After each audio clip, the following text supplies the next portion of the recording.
आजच्या या अतिशय सुंदर कार्यक्रमामध्ये मंचावर उपस्थित असलेले राष्ट्रीय स्वयंसेवक संघाचे सरसंघचालक परमपूजनीय मोहनजी भागवत, आमचे सहकारी राज्याचे उच्च व तंत्र शिक्षण मंत्री चंद्रकांत दादा पाटीलजी, त्याचप्रमाणे आमचे दुसरे सहकारी राज्यमंत्री आशिष जयस्वालजी, विद्यापीठाचे कुलगुरू हरेराम त्रिपाठीजी, संस्थापक कुलगुरू डॉक्टर पंकज चांदेजी, माजी कुलगुरू श्रीमती उमा वैद्यजी, या ठिकाणी उपस्थित माननीय श्रीजी देवपुजारी, प्रोफेसर केशव कुमार पांडे, डॉक्टर देवानंद शुक्ल, मंचावरील आणि मंचासमोरील सर्व मान्यवर आणि उपस्थित सर्व आणि बंधूंनो, आज अतिशय आनंदाची गोष्ट आहे की एका मोठ्या प्रतीक्षेनंतर कवी कुलगुरू कालिदास संस्कृत विश्वविद्यालयाच्या या नूतन कॅम्पसचं त्यातल्या एका इमारतीचं उद्घाटन आणि दुसऱ्या इमारतीचं भूमिपूजन परमपूजनीय मोहनजींच्या हस्ते होत आहे। खरं म्हणजे हे विद्यापीठ खूप प्रयत्नानंतर त्या काळामध्ये स्थापन झालं आणि खऱ्या अर्थानं या ठिकाणी पंकज चांदे सरांचा आणि डॉक्टर श्रीकांत जिचकारांचा उल्लेख केला की या मंडळींनी हे विद्यापीठ स्थापन होण्याकरता खूप पुढाकार घेतला, मेहनत घेतली आणि त्यातून हे विद्यापीठ साकारत गेलं।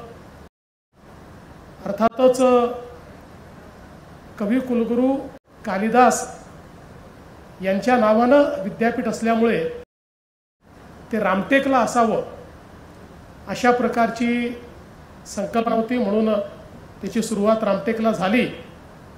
पण अर्थात आता जेव्हा त्याला एक वैश्विक स्वरूप द्यायचं आहे आणि नॅशनल कॅम्पस सुरू करायचं आहे, त्यावेळी ते नागपूरसारख्या मध्यवर्ती जागेवर असावं अशा प्रकारचा विचार समोर आला। अर्थात आमच्या आशिष जयस्वालांचा आग्रह होता की रामटेकमध्येच ठेवावं, मधला मार्ग शोधून काढला की रामटेक मतदारसंघामध्ये पण नागपूर जिल्ह्यामध्ये आपण ते नागपूरच्या जवळ त्या ठिकाणी ठेवावं। आणि आज त्या काळात दादा आमचे सहकारी होते, आम्ही सगळ्यांनी मिळून ही जागा या ठिकाणी चिन्हित केली आणि आता या कॅम्पसचं उद्घाटन होतं। ही खरोखर मला असं वाटतं अत्यंत आनंदाची गोष्ट आहे आणि त्यातही अतिशय मला असं वाटतं की सुंदर अशा प्रकारचा योग आहे की आता जी इमारत या ठिकाणी तयार होणार आहे त्याला परमपूजनीय डॉक्टर हेडगे यांचं नाव देण्यात आलेलं आहे। भारतीय संस्कृती, भारतीय मूल्य, भारतीय जीवन पद्धती याचं पुनरुत्थानाचं कार्य ज्या विचारांनी सुरू केलं, ज्या राष्ट्रीय स्वयंसेवक संघाने सुरू केलं आणि आज ज्या विचाराला 100 वर्ष पूर्ण होत आहेत, अशा शताब्दीच्या वर्षी या ठिकाणी डॉक्टर हेडगेवारजी यांच्या नावाने अशा प्रकारचे कार्य होणं हे मला असं वाटतं अत्यंत महत्त्वाचं आहे। आणि हे जे काही एक इंटरनॅशनल संकुल आपण तयार करतोय, आंतरराष्ट्रीय संकुल तयार करतोय, त्या संकुलाच्या माध्यमातून आपल्या संस्कृत भाषेला आपण, ती आंतरराष्ट्रीय भाषा आहेच पण तिच्या प्रचार प्रसारामध्ये निश्चितपणे अतिशय मोलाचं योगदान आपण करू शकू हा मला विश्वास आहे। खरं म्हणजे मला असं वाटतं की या ठिकाणी संस्कृत भाषा ही ज्ञानभाषा आहे। आपलं संपूर्ण ज्ञान जे आहे ते या भाषेमध्ये लपलेला आहे किंवा ज्ञानाचा जो खजिना आहे तो याच भाषेमध्ये आहे आणि म्हणून संस्कृत भाषा ही केवळ राहिली पाहिजे असं नाही, तर ती अधिक समृद्ध झाली पाहिजे आणि त्याची परंपरा ही पुढच्या पिढ्यांपर्यंतही गेली पाहिजे. ही खरं म्हणजे आपली सर्वांची अतिशय एक प्रकारे राष्ट्रीय आवश्यकता आहे. बघत होतो तर मला मिळालं की संस्कृतमध्ये 102 अब्ज 78 कोटी 50 लाख इतके शब्द आहेत.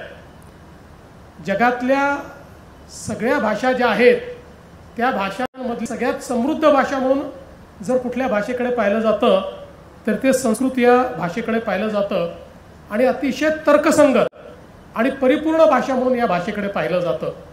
आणि म्हणूनच आज जगातल्या अनेक देशांमध्ये संस्कृतवर संशोधन होतं, संस्कृतचा वापर आणि हे जे आपलं पारंपरिक ज्ञान आहे, कारण आपण नेहमी हे वाचतो किंवा अनुभवतो की विविध क्षेत्रामध्ये स्थापत्यशास्त्र असेल, खगोलशास्त्र असेल, गणित असेल, या सगळ्या क्षेत्रांमध्ये विज्ञान असेल, आयुर्वेद असेल, भारताने जी काही प्रगती केली होती त्या प्रगतीचं जे काही त्याचा जो खजिना आहे हा संस्कृतमध्ये उपलब्ध असल्यामुळे वाटतं की ही भाषा प्रकारे ज्ञानाची गुरुकिल्ली आहे आणि म्हणूनच संस्कृत भाषेला त्या ठिकाणी त्याचं संवर्धन आणि त्यातनं संशोधन होणं हे देखील अत्यंत महत्त्वाचं आहे. आपण जगातल्या जुन्या संस्कृती जर बघितल्या, इजिप्शियन संस्कृती असेल, बॅबिलोनिया असेल, या सगळ्या संस्कृती जवळपास नामशेष झाल्या. आता त्याचे केवळ अवशेष आपल्याला सापडतात. पण भारतीय संस्कृती ही एकमेव संस्कृती अशी आहे की जी अनादी कालापासनं ज्याला कंटिन्युअस सिव्हिलायझेशन म्हटलेलं आहे अशा प्रकारची संस्कृती आपल्याला पाहायला मिळते. आणि या संस्कृतीला अशा प्रकारे सनातन ठेवण्याकरता ज्या घटकाने काम केलं त्यातला सगळ्यात महत्त्वाचा घटक ही संस्कृत भाषा आहे की ज्या भाषेनं हे सर्व ज्ञान जोपासलं आणि अनेक पिढ्यांपर्यंत त्या ठिकाणी पोहोचवलं.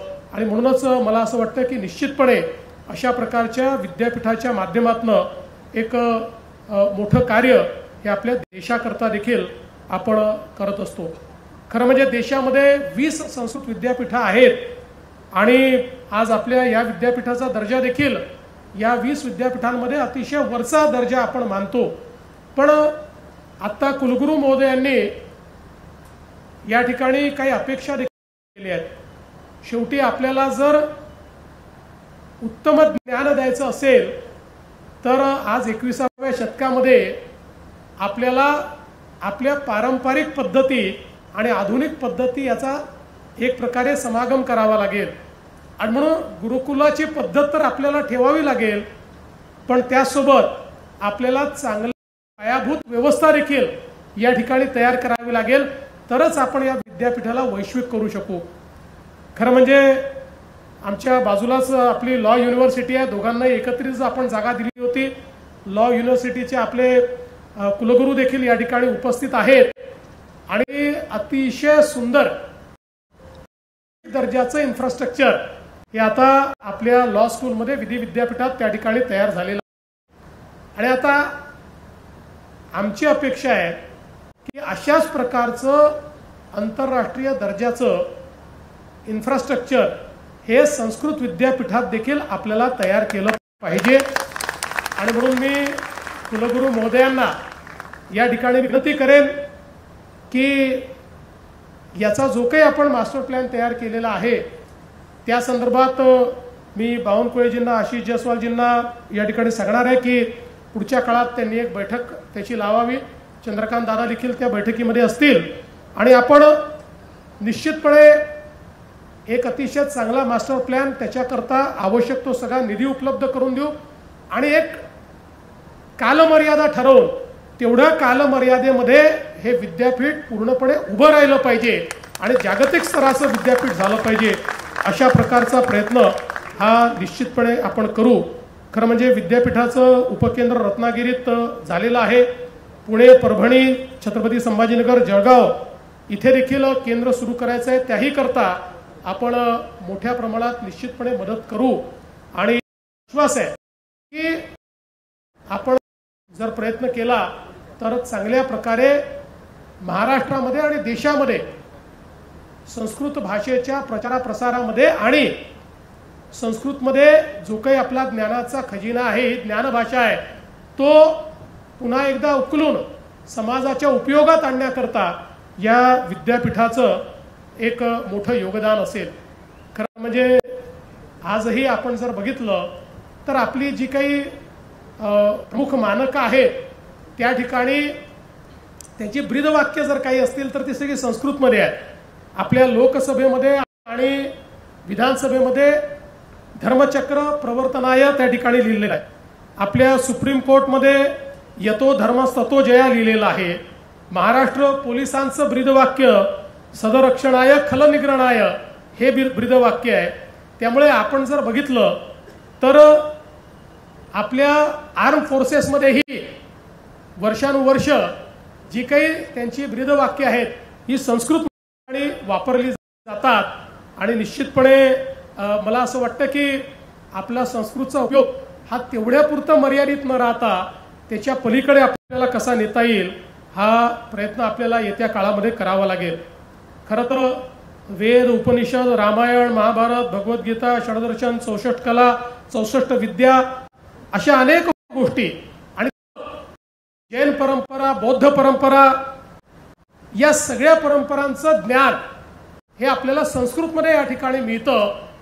आणि मला एक निश्चितपणे सांगायला आवडेल की मी मागच्या काळामध्ये जापानला गेलो होतो आणि जापानमध्ये कोयासान या प्रांतामध्ये मी त्या ठिकाणी गेलो. कोयासान शहरामध्ये हे शहर जे ते एक प्रकारे जापानमधले जे सगळे नामवंत आहेत किंवा जे बिझनेसेस हाऊसेस आहेत मेल्यानंतर किंवा ते स्वर्गवासी झाल्यानंतर आपली समाधी तिथे असावी असं त्यांना वाटतं आणि तिथे कोबोडायची यांची समाधी आहे. कोबोडायची हे ज्यांनी बुद्ध धम्म हा भारतातनं किंवा चीनमधनं, कोरियामधनं जापानमध्ये नेला अशा प्रकारचे कोबोडायची, हे कोबोडायची जी तिथे समाधी आहे आणि त्या समाधीमध्ये असं मानलं जातं की ते एक 2,000 वर्ष बोधिसत्व अवस्थेमध्ये तिथे आहेत. आणि तिथे गेल्यानंतर तिथल्या सगळ्या परंपरा या पूर्ण भारतीय परंपरा मला पाहायला मिळाल्या. त्यांची पूजा पद्धती भारतीय पाहायला मिळाली. तिथे भोग लावणे वगैरे अशा ज्या सगळ्या पद्धती होत्या त्या भारतीय पाहायला मिळाल्या. आणि मग त्यांनी सांगितलं की आता आपण प्रार्थना करूया. आम्ही प्रार्थना केली तर ते जॅपनीज अशा ती प्रार्थना शब्द हे मला जरा ओळखीचे वाटले म्हणून मी तुमची प्रार्थना आहे. तर त्यांनी सांगितलं की इतक्या वर्षापासून प्रार्थना संस्कृतमध्येच होती. ती संस्कृत प्रार्थना ही त्या ठिकाणी जापानमध्ये कोबोडायचींच्या तिथे झालेली मला पाहायला मिळाली. त्यामुळे आज युरोपियन लँग्वेज अशा प्रकारचा जो काही एक भाषा पद्धती आपण सांगतो तर त्या सगळ्या जगातल्या भाषांमध्ये किंवा इंडो युरोपियन भाषा ज्याला म्हटलं गेलं आहे या भाषांमध्ये आपल्याला मोठ्या प्रमाणात संस्कृत त्या ठिकाणी किंवा संस्कृतचा वापर किंवा संस्कृत शब्दांचा अपभ्रंश हा आपल्याला पाहायला मिळतो. भारतीय भाषा तर आपण मानतो की संस्कृत आहे आणि आज मला असं वाटतं की अशा या जननीचा आपण सगळ्यांनी निश्चितपणे पुरस्कार केला पाहिजे. हे अत्यंत महत्त्वाचं आहे. खरं म्हणजे आज बोलून दाखवायला काही हरकत नाही आहे की माझ्या मनात ही नेहमीच आहे मी चांगल्या प्रकारे संस्कृत शिकू शकलो नाही. माझी MA संस्कृत आहे, ती अस्खलित चांगल्या प्रकारे संस्कृत बोलते पण मी मात्र संस्कृत बोलू शकलो नाही. जे काही आता आपण समजा रामरक्षा शिकलो, वेगवेगळे स्तोत्र मंत्र वगैरे जे काही शिकलो, आपल्या पद्धतींमध्ये ईश्वराची जी आराधना शिकलो त्याच्या व्यतिरिक्त जे संस्कृत आहे ते शिकू शकलो नाही. त्यामुळे मला नेहमी वाटतं की मोठ्या ज्ञानापासनं आपण वंचित राहिलेलो आहे.